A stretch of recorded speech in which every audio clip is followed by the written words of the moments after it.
Hey, Myles here at Tactical Hyve. It's Thursday. That means live fire session. We are going to be doing the build drill as we discussed on Monday's dry fire session. So if you're interested to learn the little pointers and tips, stay tuned.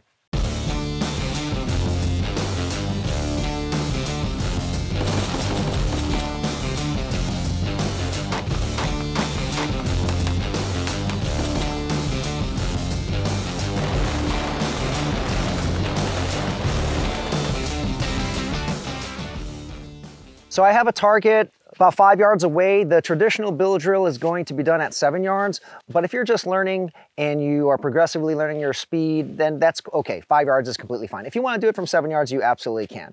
So I'm going to load and make ready, and I'll talk this through as I actually do it. You're going to want a shot timer for this. The shot timer is going to be used to see what your baseline is, what your speeds are, and you want to continually improve. So I have a shot timer here, and what we're going to do is I'm going to do this at a 1/4 second cadence first. So if you are just starting, and for us here at Tactical Hyve, we shoot a lot, and you know, there's a lot of advanced shooters.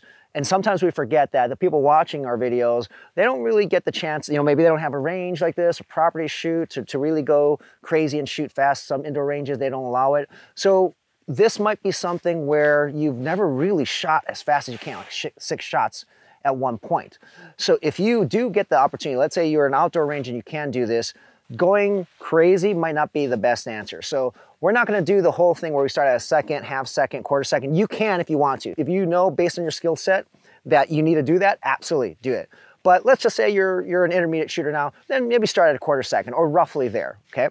You don't have to be so nitpicky about the cadence, but what I'm trying to get at is don't try to go as fast as you possibly can just yet, okay? All right, so I have a target in front of me. I'm going to demonstrate the drill first without any talking, and I'll explain what I'm thinking or looking at with my timer. I had to switch out guns. We were trying this out. I was getting light strikes every single time, so I'm not sure if it's the gun or the ammo, so this one should work. So that's why this is a different gun right here. All right, here we go.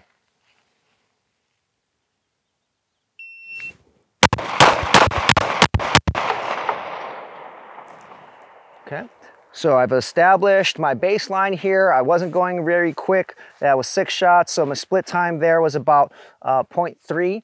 And this is the idea here. We are trying to keep a good cadence here. Remember I talked about trigger freeze in the dry fire session. We're trying to avoid that, all right? And my total time there was 2:76. So you would note this down, whether you're using a journal or if your timer records all that stuff. And the idea is we are now going to progressively get faster, and we want our accuracy to be acceptable. What do I mean by that? And you are the judge jury here. You can hold yourself to any standard you want. So I'm using a target where the A zone is a rectangle here, center mass. And some people might just want hits anywhere in there. That's completely fine. If you want to hold yourself to a higher standard where your group right now is, maybe my group is there, and you know it's like a 3-inch group, and perhaps as you get faster, you're trying to maintain that 3-inch group. You can do that too. I suggest that you just take things slow. So what I mean by that is, if you are too pent up on your accuracy, then you might not go as fast as you possibly can. But that's okay, because accuracy is going to be more important at the end of the day. So what I mean here is accuracy should lead everything. Don't go crazy with your speed. If you have to choose one way or the other, I would focus on just getting a small group as possible and then progressively increase your speed. So I'm going to do this again.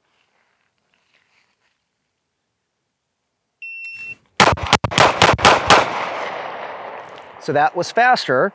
So that was a 2:09 with my splits being around 0.23, 0.26, so much faster. And the idea here is the group might open up a little bit, and there was one flyer there, so I would say that one was probably a 3-inch group too, but also they had that one flyer. So for me, that would be acceptable. And I would now do the same thing, trying to get faster and faster and faster with my total time and my split times. The key here is use your baseline and remember how you started. So if I started from a ready position like this, you want to do all your reps like that. All right, if you start low ready, do low ready. If you start from the holster, then do the holster. What I want you to do now, after you've established a baseline and you kind of get the hang of it, now we're going to do what we did in dry fire, is now focus on the wrist tension and having a good grip, all right? You're gonna do the same thing Everything 6 shots on the buzzer. You're trying to speed things up, but now hyper focus on good wrist tension as well as good consistent grip pressure. And that should improve your shot pattern as well, or the group size. Lastly, we're watching out for that trigger freeze as we talked about. If you're squeezing too hard with your grip, your firing hand, you might lock up. You might not reset that trigger all the way, and that's going to cause trigger freeze, okay? So we're gonna do this one again.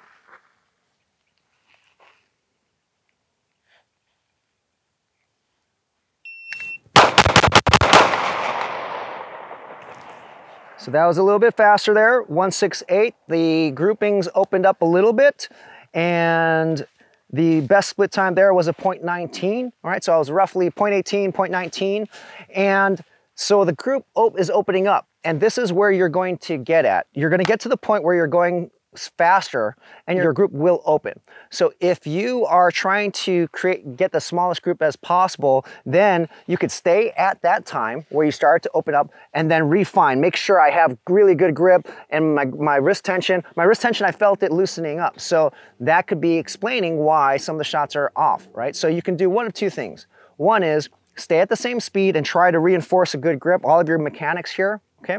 Or you could slow it back down, right, for now, and get all of your shots. But the whole idea here is progressively we're going to get faster and faster and faster while you're still maintaining whatever the acceptable group size is for you and your skill set at the time of doing the drill. So it's a simple drill for today, the bilge drill. It's very popular, it works a lot of things, but there's another tip I want to add that we've covered in this series. So I talked about how we need to focus on our grip and our wrist tension, but what I want you to do too is remember you want to have a good stance and have a good forward center of gravity, because when the gun goes bang, there's rearward force, the recoil. So if you are constantly moving up and down like this, it's going to take you longer to take that next shot, right?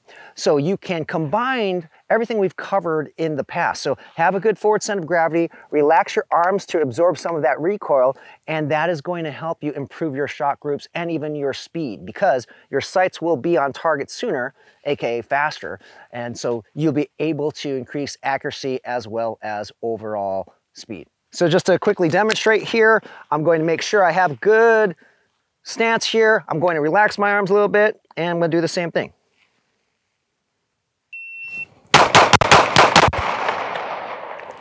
Okay, so I got a better stance there. The time is, I believe it was faster than the previous one, 183. Split time was comparable there. And so the idea here is, for me right now at this time, this is probably where I would just kind of stay and hover and try to reinforce.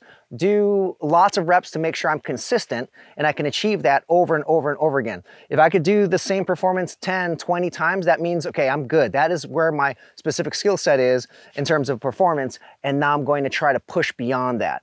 So your true performance or your true skill set is going to be determined by what you can do consistently. Then once you've established that, then get faster and faster and faster, and keep in mind your accuracy as well. You're only going to be able to get that data with a shot timer, okay? Lots of different shot timers out there. Get one that will get your split times, total times, all that. Then make sure you record that so that you can monitor your progression.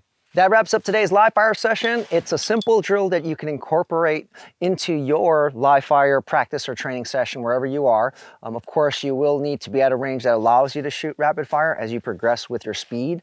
This is great for recoil management, for working that speed and your trigger reset, for working your grip. It literally is using everything we've covered in this series, and it doesn't have to be complicated here. You're literally just using one target from 5 to 7 yards away, or any distance you want to start off at. If you want to go closer, you can, but then remember the whole idea is to move further away, increase your speed while maintaining your accuracy and keeping things consistent. So I hope you guys liked today's video. Please give us a thumbs up, comment below for any questions you have or things you want to see. And if you haven't subscribed yet, please make sure to subscribe. I'll see you guys next time.